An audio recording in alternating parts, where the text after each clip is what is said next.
Hi, welcome. Hope you're doing well today. We're going to look at number 44 in the Preparatory Melodies book.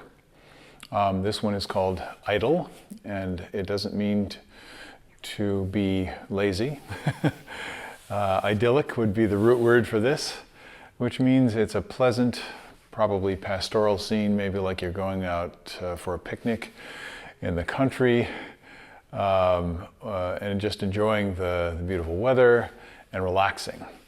So I don't feel relaxed all the time when I'm playing the trumpet. As a matter of fact, it takes a lot of energy and concentration. But I'm trying to convey that feeling of relaxation. So I'm just going to play through this piece and see if I can get to it today. Let's see here.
Well, I was talking to one of my friends in the BSO, one of my colleagues.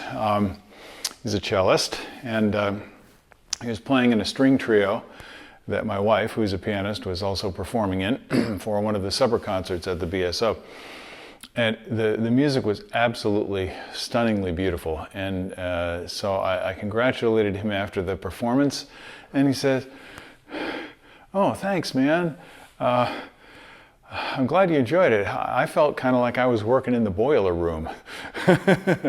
In other words, there was duress.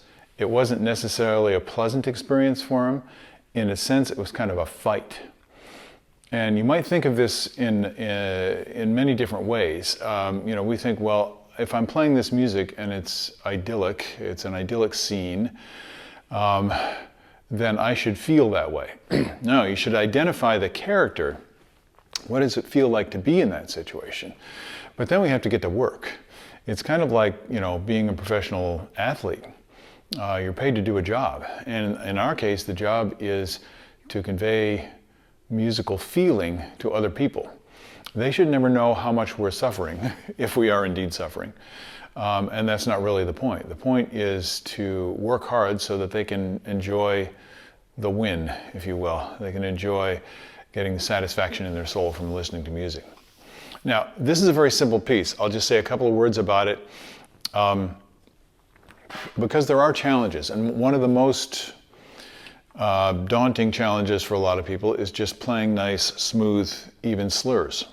So what I'm going to suggest right off the bat is just get comfortable with doing that, so that when you go to play a piece like this, you're not fighting physically, but you're in that place where you feel like you're playing well. You're playing it in a balanced way. Okay, so let me point out a couple things here. Listen to the first phrase. It's in one harmony, and the melody is very simple and repetitive. So how do we make music out of it?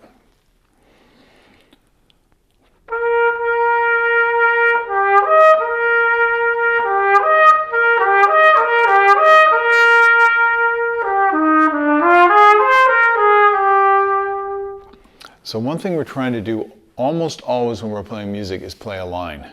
So even though the notes are moving around, and that the intervals work may present some challenges. The dynamics may present some challenges to us technically. What we're really doing is sustaining one note, which in this case is the fifth of an F major chord, trumpet pitch. That one note has to go somewhere. So even though we see notes that move around and feel them and move our fingers and are doing what we need to do physically to play the different pitches, what we should actually be thinking is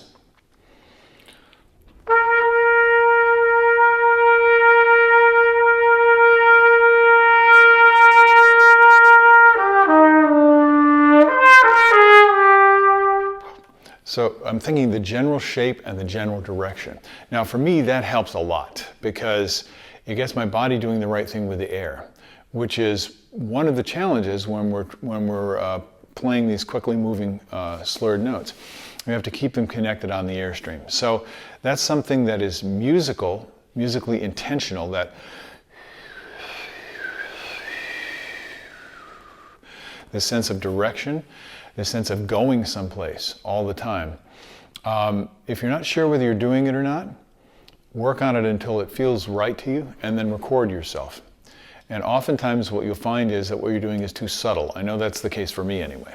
So that's one of the first things I would do. Now listen to the second line. It's the same idea.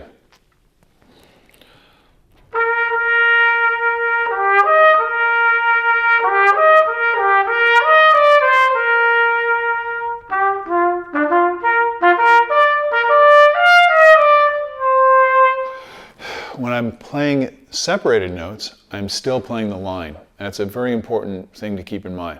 So even though I'm going with the air, I'm thinking, and that keeps me releasing the air in a very flowing, relaxed manner, which makes it much easier to play a piece like this. At the end, there's a little technical difficulty that we might run into. We're going about an octave and a half in range, and it's getting quieter. So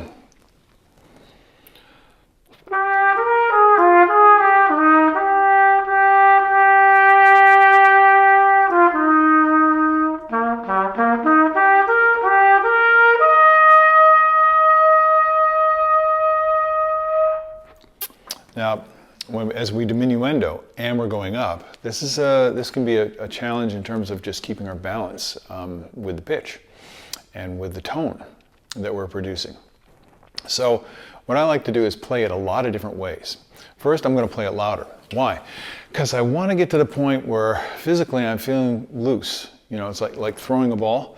It's like my arm feels good and I can just go ahead and throw. I'm not worrying about control at this point. Of course, my ear tells me I should play those notes, the right notes, at the right time, in tune with a good sound. That's right. But if I don't demand that for myself, I'm just working at the feeling of throwing through completely. That can give me freedom, really, to work on some of the basic things. So if I play it a little louder,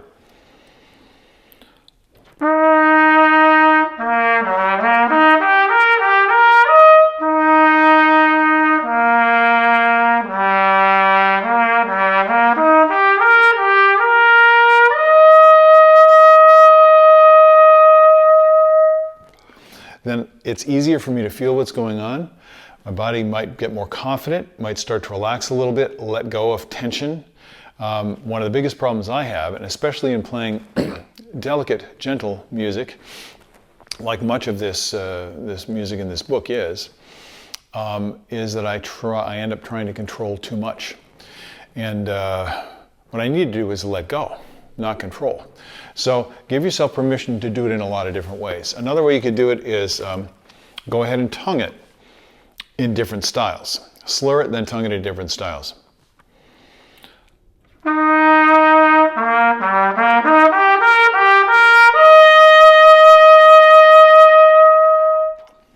Now once you feel comfortable,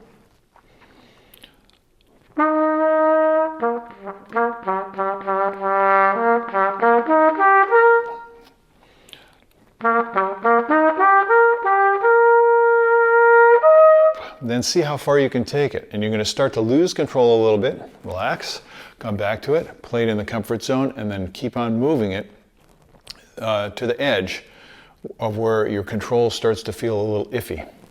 Now, use your ears tremendously, really listen to what's happening, and listen to your body too as you're doing this. And this method, this way of paying attention, basically, can really help you to get the musical refinement and the expression that you're looking for, and that people are expecting if we're playing professionally.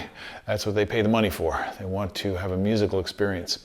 So start with your own musical experience, work that into your consciousness and then into your body, and then perform it so other people can enjoy it. That's the lesson for today. I'll see you in the next episode. Have a good day. Bye-bye.